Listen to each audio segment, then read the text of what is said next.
我要挑戰10個。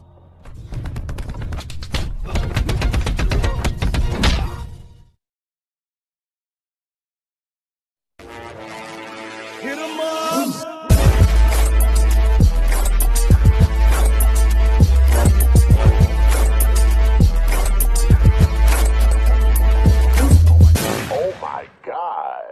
Awal kisah, Shin berada di Fosan pada tahun 1935. Di sana terlihat ada sebuah parade bela diri yang menunjukkan guru kungfu sedang mengarahkan murid-muridnya untuk demonstrasi bela diri. Kemudian salah satu guru di sana menemui tokoh utama di film ini, yaitu Guru Yip yang sedang family time bersama keluarganya. Guru tersebut bernama Liu. Dia adalah master kungfu baru yang ingin mendirikan tempat kungfu di Fosan. Dan dirinya ingin berlatih melawan Yip Man karena dia tahu bahwa Yip Man adalah ahli Wing Chun nomor 1 di Fosan.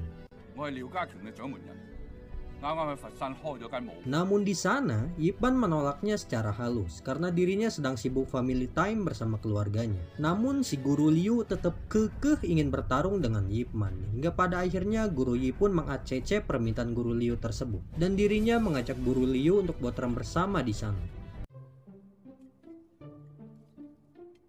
Dari arah luar terlihat ada seorang anak muda yang sedang moro layangan yang nyangkut di lotengnya Yip Man. Dan setelah sesi makan selesai, Guru Yip pun memulai sesi latihan bersama Guru Liu secara tertutup. Namun anak muda yang sedang mengambil layangan di rumah Yip Man berhasil melihat pertarungan tersebut dari jauh.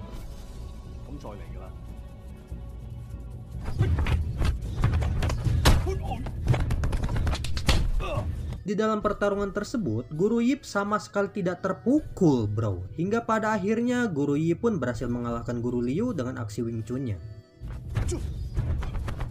Setelah kalah dari Guru Yip, Guru Liu meminta Guru Yip untuk merahasiakan kekalahannya. Dan Guru Yip yang baik hati pun menuruti keinginan tersebut. Kemudian Shin berpindah ke sebuah restoran. Rupanya anak muda yang melihat pertarungan tadi bernama Yuan. Dan dirinya menceritakan kekalahan Guru Liu ke semua orang yang ada di restoran tersebut. Guru Yip yang sedang jalan-jalan santuy pun pergi ke restoran untuk menemui bestinya yang bernama Kuan untuk membicarakan bisnis dengannya. Sedangkan di sisi lain, Guru Liu mendapatkan kabar bahwa dirinya berhasil dikalahkan oleh Guru Yip di rumahnya. Mendengar hal tersebut, Guru Liu pun langsung OTW ke restoran untuk memarahi Yuan yang sudah menghancurkan reputasinya.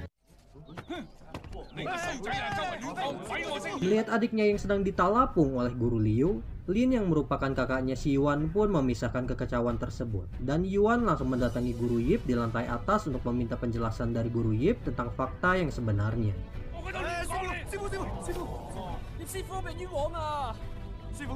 Melihat kondisi yang semakin riweuh, Lin pun akhirnya mempermalukan Yuan di depan umum. Namun di sana, rupanya ada seorang polisi yang melihat kekecauan itu. Polisi tersebut bernama Li Zhao. Dirinya bilang bahwa kungfu tidak ada apa-apanya dengan senjata, sambil menodongkan pistol ke arah Yip Man. Melihat kejadian itu, Yip Man pun langsung menangkis pistol tersebut dan membuat saya dan juga orang-orang yang ada di sana terkejut dan juga rewas, bro. Kemudian Shin berpindah ke rumah. Di sana Yip Man menginvestasikan sedikit uangnya ke pabrik kapas milik Kuan sebagai modal awal didirikannya pabrik. Dan tidak disangka, Lin pun datang dan mengajak Yip Man untuk latihan sparring dengan jurus barunya sembari membawa kerumunan orang dari arah luar.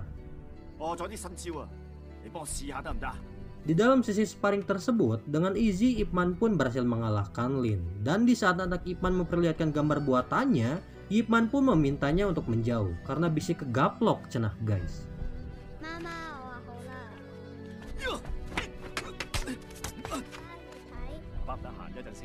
Melihat kejadian itu, istri Yip Man yang gelis pun akhirnya marah dan mengusir mereka semua dari rumah Yip Man. Singkat cerita, Shin berpindah ke pasar. Di sana terdapat gerombolan orang yang baru datang ke Fosan. Kelompok tersebut dipimpin oleh Jin, dan mereka bermaksud untuk menantang semua guru kungfu yang ada di Fosan. Dengan izin dan kekuatan dari sutradara, Jin pun berhasil membantai semua guru kungfu yang ada di Fosan.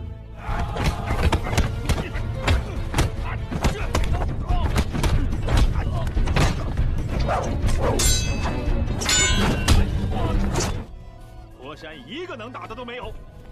Dengan kemenangan itu, mereka pun langsung nongki-nongki santuy sambil makan mie ayam di warung Abah Asep, sembari merayakan kemenangan mereka. Jin yang bersifat polontong pun dengan pede berkata bahwa dialah orang yang terbaik dalam hal kungfu di Foshan. Namun rupanya, Abah Asep pun bilang bahwa Jin belum melawan guru kungfu yang sebenarnya, yaitu Guru Yip. Mendengar hal tersebut, si Jin dan antek-anteknya pun langsung otw gaskeun ke rumah Yip Man.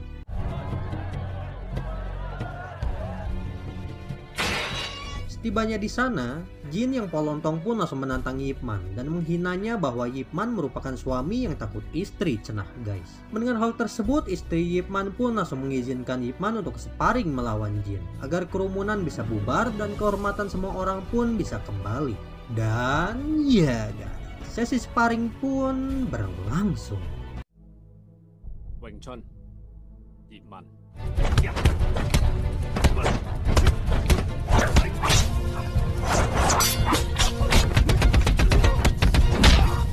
Dengan easy, Guru Yip Man berhasil mengalahkan Jin hanya dengan kamoceng hungkul bro. Dan pada akhirnya, semua warga pun bisa hidup tenang kembali di Foshan.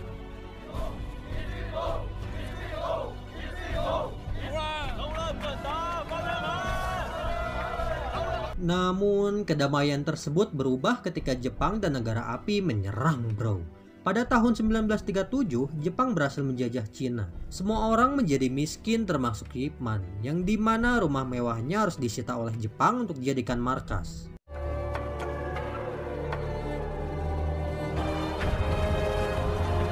Kondisi Yip Man sangat memprihatinkan bro. Untuk sekantung beras hungkul, Yip Man harus menjual jam arlojinya ke bandar beras di kota. Dan setelah beras didapat, Yip Man pun bertemu dengan sahabatnya yaitu Quan.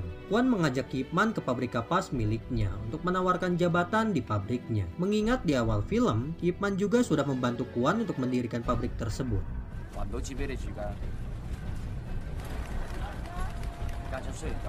Namun rupanya, Yip Man menolak tawaran tersebut dan dia langsung otw gaskeun untuk pulang ke rumah.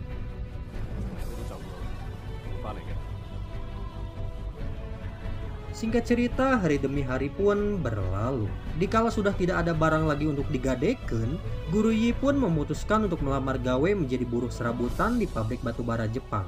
Dan rupanya, di sana Guru Yip bertemu dengan Lin, dan mereka pun saling tepang sono satu sama lain di sana.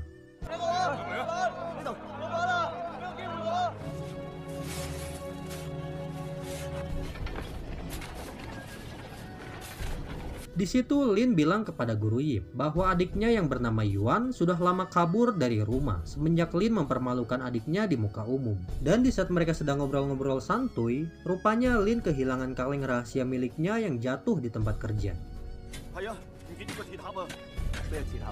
Dan di saat mereka sedang mencari kaleng milik Lin, tentara Jepang bersama Li Zhao datang ke sana dan mereka mengajak para pegawai untuk latihan sparring di markas Jepang. Li Zhao yang sekarang menjadi penerjemah Jepang mengatakan, jika mereka menang dalam latihan, maka mereka akan mendapatkan beras, cenah guys.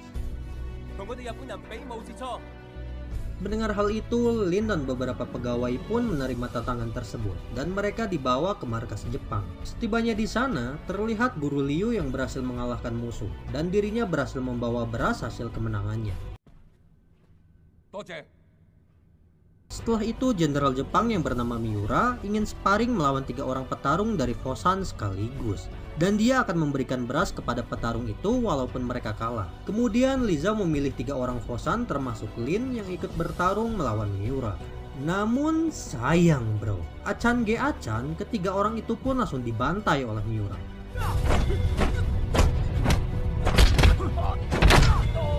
Dan di saat kedua orang lainnya sudah menyerah, Lin yang rajin menabung pun terus melawan Miura hingga pada akhirnya dirinya pun harus modar pada saat itu juga bro.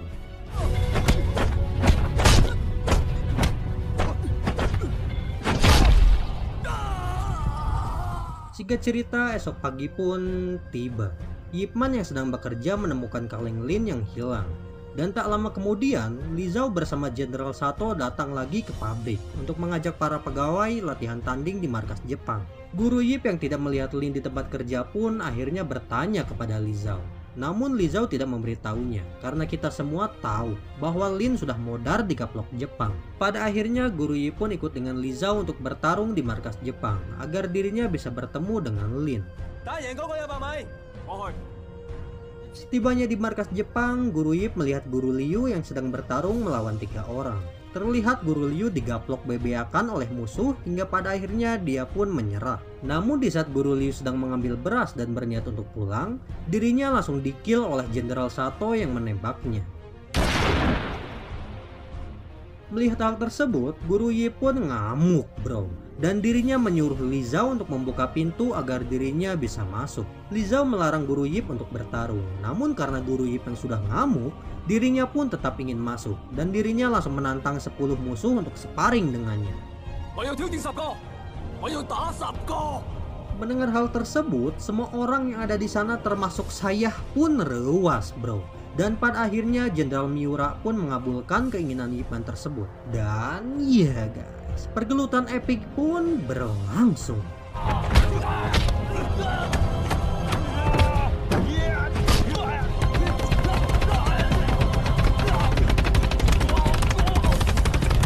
Dengan easy, Guru Yi pun berhasil menggaplok semua musuh tersebut hingga rata. Dan Miura memberikan puluhan karung beras untuk Ip Man. Namun di sana, Guru Yip yang rajin menabung pun tidak mengambil beras dari Miura. Dan dirinya hanya mengambil beras milik Guru Liu dan juga kulub hui yang dia miliki. Pada esok harinya, Shin berpindah ke tempat kosong, yang dimana di sana kita melihat Jin dan antek-anteknya yang sedang berusaha untuk membegal truk kapas milik Quan. Di sana Jin bersama antek-anteknya pun langsung mengacak-ngacak pabrik Quan dan meminta jatah begal kepada Quan. Namun karena dagangan Quan belum ada yang laku, akhirnya dia pun harus digebukan oleh antek-antek si Jin. Melihat hal tersebut, anaknya Quan pun langsung melaporkan hal itu kepada Guru Yip. Namun sayang bro, si Jin dan antek-anteknya keburu kabur dari sana. Dan mereka berjanji bakalan balik lagi cenah guys. Dengan adanya kejadian tersebut, Quan dan para pegawai pun minta diajari Wing Chun oleh Ip Man.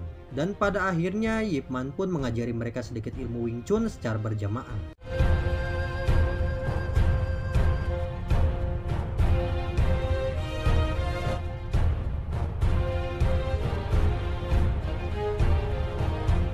Singkat cerita, Shin berpindah ke rumah Ip Man. Di sana Guru Yip kedatangan Li Zhao dan Sato yang ingin mengajak Ip Man untuk bertarung melawan Jenderal Miura. Namun di sana, si Sato Pantek pun melihat istri Guru Yip yang gelis yang berada di sana, dan dia pun berusaha untuk menculiknya.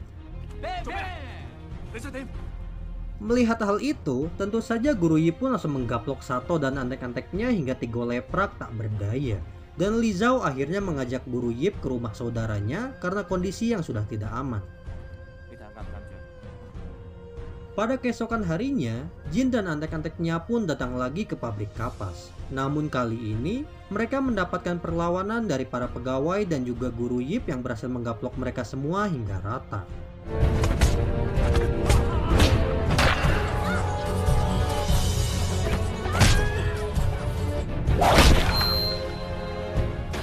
Pada malam harinya, tragedi pabrik kapas pun berlanjut, yang dimana Sato dan Jenderal Miura mendatangi pabrik kapas untuk mencari Ip Man. Dan di sana, si Sato Pantek pun memukuli Quan agar dirinya memberitahu di mana Ip Man berada. Dan di saat Quan hampir tepar, Guru Yip pun datang, dan pada akhirnya Guru Yip harus ditangkap oleh Jenderal Miura yang menginginkan Ip Man agar mengajari Wing Chun kepada tentara Jepang.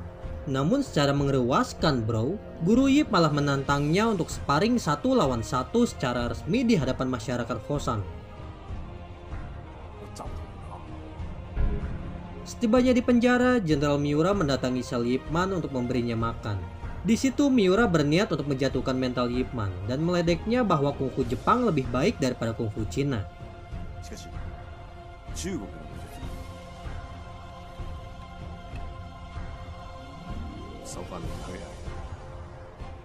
Singkat cerita, pagi pun caam.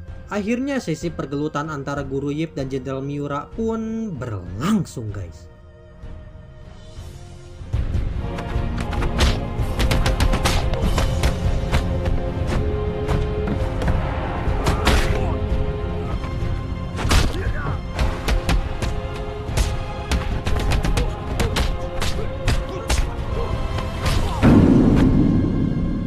Melihat Miura yang kalah, si Sato Pantek pun malah menembak Ip Man tepat di bagian bahunya. Hingga guru Ip Man pun harus jatuh dari arena.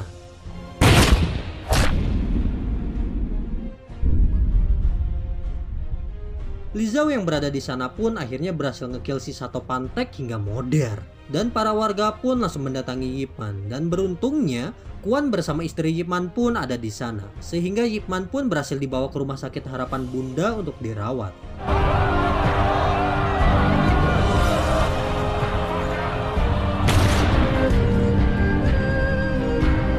Dan ya guys, karena si Sato Pantek sudah modar dan guru Ip pun sudah menang, maka film pun sudah berakhir guys. Hey yo, gimana filmnya guys? Jujur menurut gue pribadi, film Ip Man 1 ini merupakan salah satu film terepik dan legend parah bro. Dari segi alur, adegan, dan juga para pemerannya pun gak usah ditanyakan lagi pokoknya mah. Oke, mungkin sekian dulu alur cerita film dari Bioskop Playlist. Terima kasih banyak buat kalian yang udah nonton dari awal sampai akhir. Semoga Allah menggantikan kuota kalian dengan rezeki yang banyak bro. Amin amin ya Allah ya Rabbal Alamin. Akhir kata dari gue, Assalamualaikum warahmatullahi wabarakatuh. Sehat selalu guys.